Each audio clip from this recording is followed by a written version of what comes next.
పిచ్చి పిచ్చిగా ప్రారంభనలు చేస్తూ, ఎందుకంటే ఓటు ఎలా అడగాలో కూడా తెలియని వ్యక్తి, మర్యాద తెలియని వ్యక్తి. ఆ వ్యక్తి వచ్చి ఈరోజు నాకు ఎమ్మెల్యేగా అవకాశం ఇవ్వమంటాడు. ఎందుకు ఇవ్వాలి అవకాశం అతనికి? ఎందుకు ఇవ్వాలి? నువ్వేం మంచి చేసావని చెప్పి నీకు ఓటేయాలి, ఏం మంచి చేస్తావని చెప్పి ఓటేయాలి. నీ వల్ల ఈ నియోజకవర్గంలో ఎంతమంది బాధితులు అయ్యారు తెలుసా నీకు? అటువంటి వాడు వచ్చి నాకు ఓటేయండి అని అడుగుతున్నాం. దాంతోపాటు మళ్ళీ ఇద్దరు కొడుకులు, వాళ్ళు అంతే అదే పరిస్థితి. యథా రాజా తాజా ప్రజ అన్నట్టుగా తండ్రి బాటలను కొడుకులు కూడా, ఎవరైనా కొడుకులన్న దారిలో పెట్టుకుంటారు. ఈ కొడుకులను కూడా అడ్డగోలుగా రోడ్డు మీదకి వదిలేసి వాళ్ళు ఇష్టారాజ్యంగా, అంటే ఇదివరకు ఒకడుంటే ఇప్పుడు ముగ్గురు అయ్యారన్నమాట ఈ రౌడీజం చేయడానికి. ఇదివరకు బాగుండమో ఒకడే 2014లో, ఇప్పుడు ముగ్గురు అయ్యారు. ఇప్పుడు ముగ్గురు రౌడీలు మనకు అవసరమా? ముగ్గురు గోండాలు మనకు అవసరమా అని చెప్పని మాత్రం నేను ప్రజలను కోరుకుంటాను.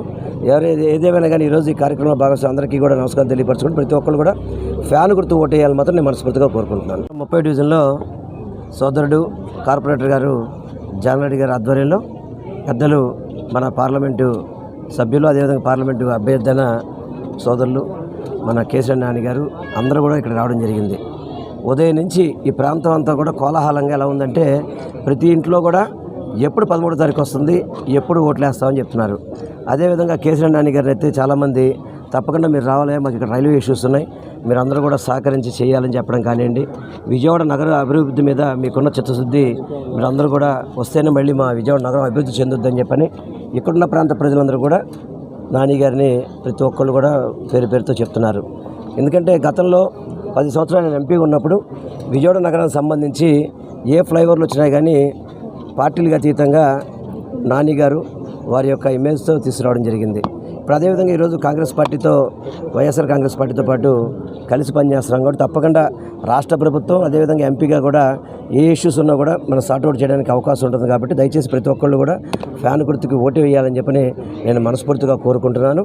ఇక్కడ విజయవాడ సెంటర్లో 30వ డివిజను కార్పొరేటర్ జానారెడ్డి గారు, అట్లాగే మా నాయకులు కార్యకర్తల ఆధ్వర్యంలో ప్రచార కార్యక్రమం నేను వెల్లంపల్లి గారు పాల్గొన్నాం.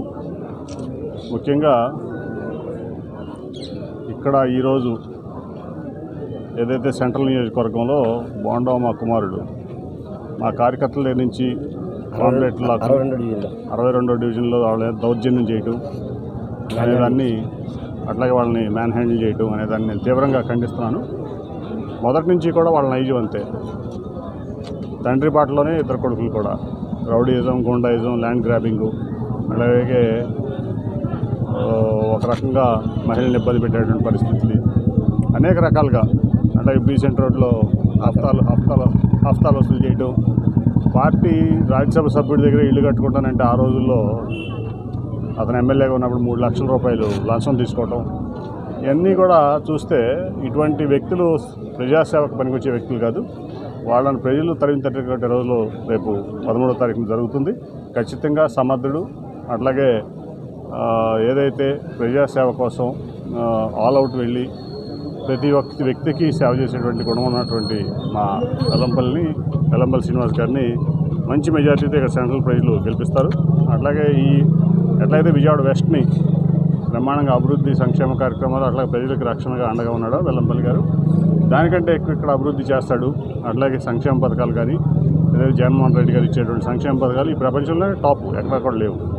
దాన్ని ముందుకు తీసుకెళ్తే అట్లాగే ఇక్కడ ప్రజలకు ఏ అవసరం ఉన్నా వెంటనే అటెండ్ అయ్యి దాన్ని సాల్వ్ చేసే కెపాసిటీ, ఎబిలిటీ, ఎఫిషియన్సీ ఉన్న వ్యక్తి మా వెల్లంపల్లి శ్రీనివాస్ గారు ఇక్కడ మా అభ్యర్థి. ఇప్పుడు తప్పకుండా ఆయన్ని బ్రహ్మాండమైన మెజార్టీతో ప్రజలు గెలిపిస్తారు, దాంట్లో ఎటువంటి సందేహం లేదు. ఈ బోండా అమ్మాన్ని అతని ఇద్దరు కొడుకుల్ని ఖచ్చితంగా ప్రజలు బుద్ధి చెప్తారు.